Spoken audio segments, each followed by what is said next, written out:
Hi అండి, మీకు మీ కుటుంబ సభ్యులకు పరాభవ నామ సంవత్సర శుభాకాంక్షలు. పరా ప్లస్ భవ అంటే శక్తి ప్లస్ శివ అని అర్థము. మీ అందరికీ ఆ మహాశివుని ఆశీర్వాదం ఉండాలని మనస్ఫూర్తిగా కోరుకుంటున్నాము. మేమైతే ఉగాది పండుగను బాగా సెలబ్రేట్ చేసుకున్నాము.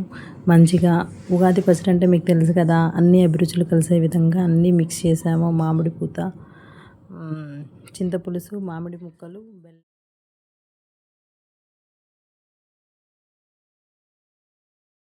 తెలుసు కదా, మనకి బాడీ హీట్ని చాలా తగ్గిస్తుంది సబ్జా సీడ్స్ వల్ల. సో అండ్ టేస్ట్ కూడా బాగుంటుందండి. ఎప్పుడైనా ఇలా ట్రై చేశారా? చేయకపోతే ఒకసారి ట్రై చేయండి, చాలా బాగుంటుంది. అండ్ ఫైనల్లీ వచ్చేసి ఇలా డెకరేట్ చేసామండి. మట్టి కుండలో సాంప్రదాయబద్ధంగా చేసుకోవడం చాలా ఆనందంగా అనిపించింది.